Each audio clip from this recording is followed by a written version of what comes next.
दोस्तों, आज की इस वीडियो में मैं आपको भारत की प्रमुख झीलों के बारे में बताऊंगा।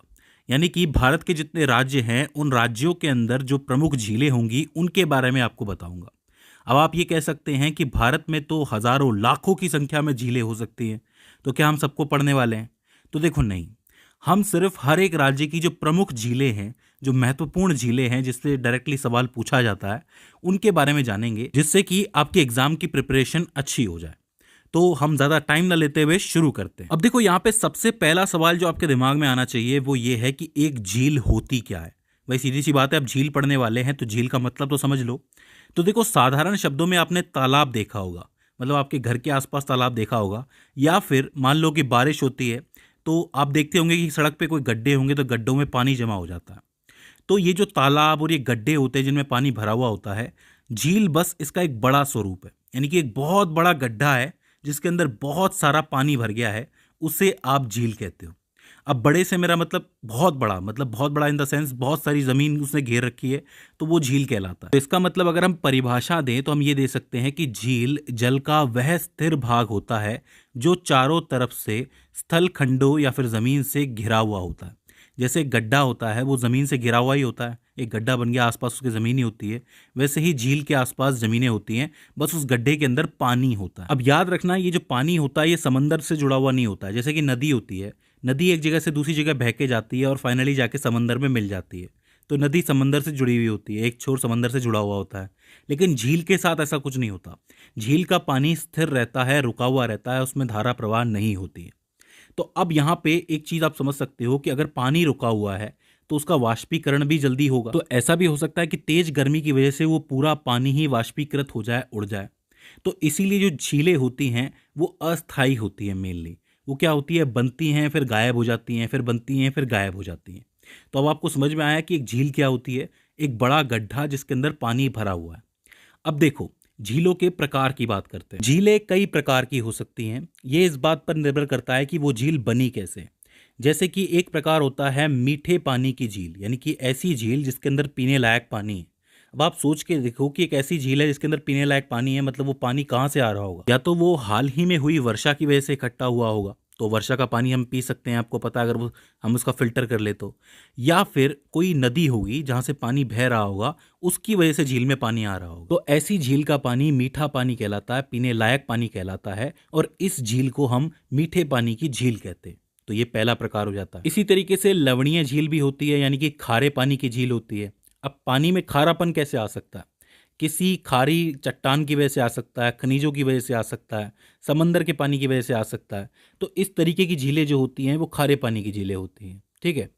इसके अलावा एक प्रकार होता है हिम नदीय झील। अब हिम नदी में आपको हिम नजर आ रहा है, तो इसका मतलब यहाँ पर बर्फ की बात हो रही है, ग्लेशियर की बात हो रही है। मतलब एक ऐसी झील जिसका पानी ग्लेशियर से पिघल के आया हो, वो हिम नदीय झील कहलाती है। तो ये भी आपको याद रखना है। इसके बाद आती है कृत्रिम झीलें, यानी कि आर्टिफिशियल झीलें, जिसको मानव निर्मित करता है। इनको मानव निर्मित झीलें भी कहा जाता है। जैसे कि मान लो सिंचाई करनी है किसी किसान को, तो वो खुद भी झील बना लेता है। ऐसा होता है, अगर किसी के पास अच्छी ज़मीन हो तो वो बना सकते हैं झीलें। मैं आपको बता दूं कि भारत के अंदर गोविंद वल्लभ पंत सागर, इसका नाम याद रखना, गोविंद वल्लभ पंत सागर जो है भारत की सबसे बड़ी कृत्रिम झील है। पूछा जाता है तो इस चीज़ को आपको याद रखना है। ठीक है। इसी तरीके से एक झील होती है ज्वालामुखीय झील, यानी कि एक ऐसी झील जो ज्वालामुखी के गड्ढे के अंदर ही होती है। कभी कभार क्या होता है कि कोई बड़ा ज्वालामुखी फटता है तो उसके फटने की वजह से गड्ढे बनते हैं।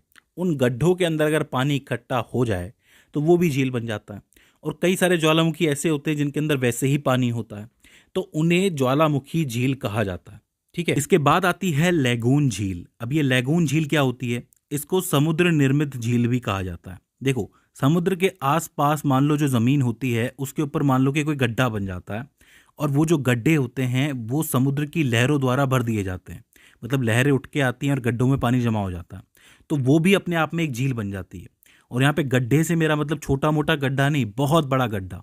तो उसके अंदर पानी भर गया तो वो समंदर से अलग हो गया। ठीक है। तो वो एक झील बन गया, तो उसको आप कहोगे लैगून झील या फिर समुद्र निर्मित झील। सीधी सी बात है, ये झील लवणीय होती है, खारे पानी की होती है, क्योंकि इसके अंदर समंदर का पानी होता है। तो लैगून झील बहुत ज़रूरी है, पूछ लिया जाता है। इसके बाद एक प्रकार और आता है जिसको हम कहते हैं गोखुर झील। गोखुर झील कुछ इस तरीके की दिखती है, आप लोग देख सकते हो। इसके अंदर ये जो एरिया आपको दिख रहा है, ये है आपका ऊंचा हिस्सा। इसको समझने के लिए आप ऐसे समझ सकते हो कि जैसे मान लो कि कोई नदी आ रही है, वो नदी जो है किसी पहाड़ से बह के आ रही है, वो नदी बह के यहाँ पहुँची। अब यहाँ पे क्या है कि क्योंकि ज़मीन थोड़ी सी ऊंची है, तो ऊंची ज़मीन से तो वो जा नहीं सकती, तो वो यहाँ से नीची ज़मीन से गुजरती है और इस तरीके से घूमती घूमती घूमती घूमती इस तरीके से चली जाती है। तो ये एक तरीके का सर्कल बना देती है, एक तरीके का गोला बना देती है। अब कुछ समय के बाद मान लो कि पानी की रफ्तार तेज हो जाती है और पानी जो है वो यहाँ से सीधे निकल जाता है, मतलब मिट्टी को चीरते हुए निकल जाता है। तो ये एरिया ऐसे के ऐसा रह जाता है, यहाँ पे जो पानी होता है वो ऐसा ही जमा रह जाता है। तो इस पूरे हिस्से को हम गोखुर झील के नाम से जानते हैं। अब गोखुर झील में बीच वाला हिस्सा जो है ऊपर उठा हुआ है और ये बाकी आसपास का हिस्सा जो है वो धंसा हुआ है, इसलिए यहाँ पे पानी भर जाता है। ये एक स्पेशल शेप है, अगर आप इसको याद रखोगे तो इससे आपको गोखुर झील याद रह जाएगी।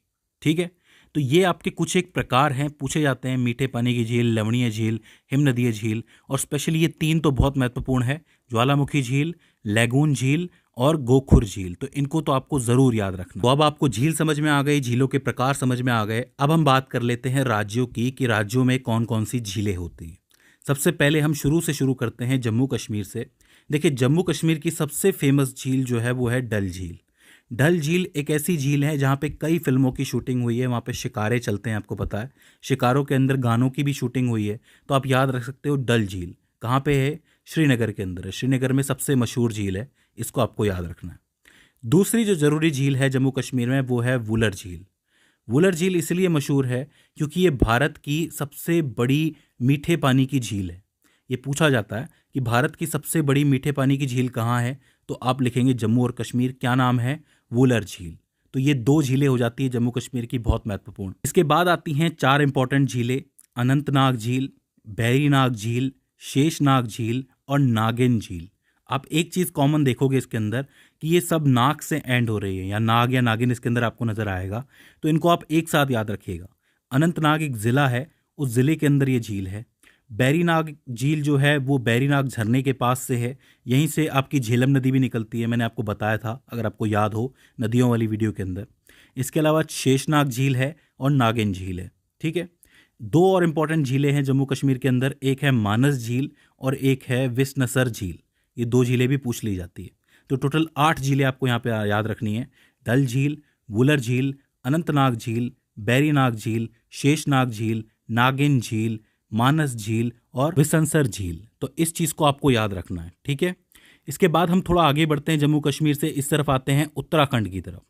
अब देखो, एक जो तालाब होता है उसको हम ताल के नाम से भी जानते हैं। तालाब को ताल भी कहा जाता है, आप में से कई लोगों को पता होगा। तो ये समझ लो कि जो तालों का प्रदेश है वही उत्तराखंड है और यहाँ की ज़्यादातर झीलों को ताल के नाम से जाना जाएगा। एक है आपकी नैनीताल झील, सबसे फेमस, तालों में ताल, नैनीताल, ये चीज़ आपको याद रहेगी। इसके बाद आती है आपकी मालाताल, राकसताल, देवताल और सातताल। देखो, नैनीताल, मालाताल, राकसताल, देवताल, सातताल, इन सबको याद रखना आसान ही है क्योंकि सबके सब ताल हैं, तो आप याद रख सकते हैं इन सभी झीलों को।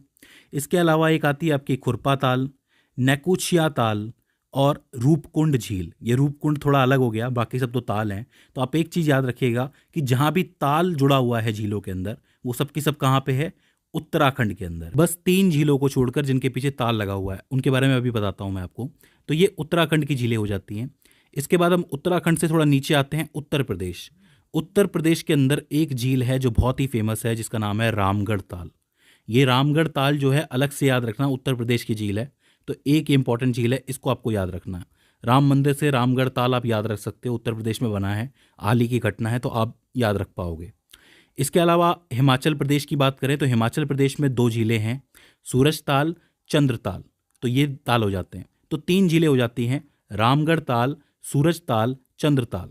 इन तीनों को छोड़कर अगर किसी भी ताल की झील आए तो वो कहाँ पे है, उत्तराखंड के अंदर है। बाकी कहाँ पे है, या तो उत्तर प्रदेश में होगी या हिमाचल प्रदेश में होगी। इसके बाद हम चलते हैं सिक्किम, क्योंकि सिक्किम के अंदर एक इंपॉर्टेंट झील है जिसका नाम है चौल्हामू या फिर चौलमू।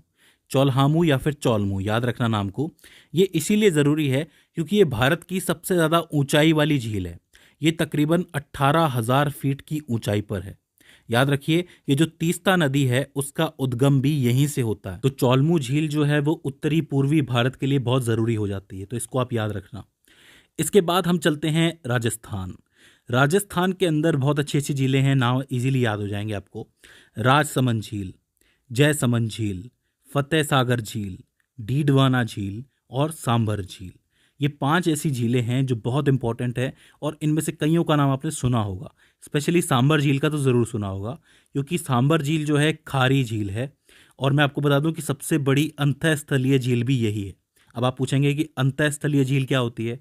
एक ऐसी झील जो कहीं भी नहीं जाती, मतलब जो समुद्र में नहीं जाती, वो मैदान में ही गायब हो जाती है, तो उसको अंतःस्थलीय झील कहा जाता है कि भाई स्थल पे थी, स्थल पे ही खत्म हो गई। तो खारे पानी की सबसे बड़ी अंतःस्थलीय झील कौन सी है? सांभर झील। कहाँ पे है? राजस्थान के अंदर है। याद रह जाएगा, कोई दिक्कत तो नहीं होगी? ठीक है। इसके बाद हम राजस्थान से थोड़ा इधर आ जाते हैं, उत्तर पूर्व के अंदर, मणिपुर के अंदर। मणिपुर के अंदर एक झील है जो कि लोकटक झील के नाम से जानी जाती है। ये जो झील है मीठे पानी की झील है। इसकी सबसे खास बात यह है कि पूरी दुनिया में सिर्फ एकमात्र एक राष्ट्रीय पार्क है जिसका नाम है केबुल लामाजाओ। ध्यान से सुनना, केबुल लामाजाओ नाम का एक राष्ट्रीय पार्क है जो इस झील के ऊपर तैरता है। जी हाँ, तैरता हुआ राष्ट्रीय पार्क है। तो इसके लिए बहुत फेमस है, पूछा जाता है, इसका नाम लेके पूछा जाता है कि वो कौन सी झील है जिसके ऊपर एक राष्ट्रीय पार्क जो है वो तैरता है।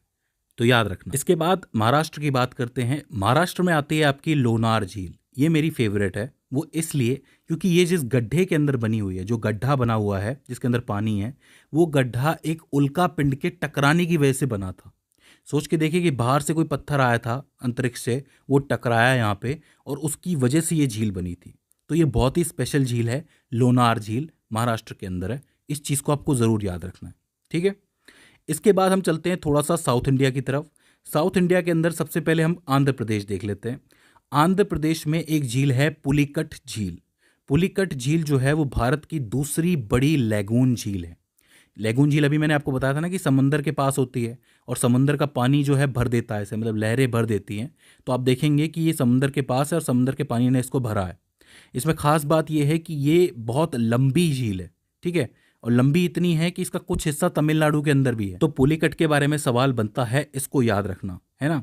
इसके अलावा एक झील और है आंध्र प्रदेश में जो कि कोलेरू झील के नाम से जानी जाती है, उसको भी आपको याद रखना है। इसके बाद चलते हैं केरल में। केरल की 3 बड़ी झीलें हैं जिनका नाम है अष्टमुदी, पेरियार और वेम्बनाड, ठीक है। वेम्बनाड झील जो है, मैं आपको बता दूं कि ये भारत की सबसे लंबी झील। तो सबसे लंबी झील के लिए एक सवाल पूछा जा सकता है कि सबसे लंबी झील कौन सी है? वेम्बनाड है। कहाँ पे है? केरल के अंदर है, ठीक है। इसके बाद हम आखिरी झील की बात कर लेते हैं जो कि है उड़ीसा के अंदर, जिसका नाम है चिल्का झील, जो कि भारत की सबसे बड़ी लैगून झील है। लैगून झील मतलब इसके अंदर जो पानी है वो समंदर ने भरा है, तो मतलब समंदर की लहरों की वजह से भरा है। तो सीधी सी बात है कि ये खारे पानी की झील है। और दूसरी चीज़ ये है कि ये सबसे लंबी तटीय झील भी कहलाती है, क्योंकि ये समुद्र के किनारे है और लंबी है, तो तटीय झील भी कहा जा सकता है इसको, सबसे लंबी खारे पानी की तटीय झील। तो इस चीज़ को भी आपको याद रखना है। तो ये हो जाती हैं आपकी झीलें जो महत्वपूर्ण हैं, जिनसे सवाल बनते हैं। आई होप आपको समझ में आई होगी। अगर इसके बाद भी इसके अंदर आपको कोई कन्फ्यूज़न आता है, कोई दिक्कत आती है, तो आप हमें कमेंट सेक्शन के अंदर बता सकते हैं। तो दोस्तों, आज की इस वीडियो के अंदर बस इतना ही। See you in the next one.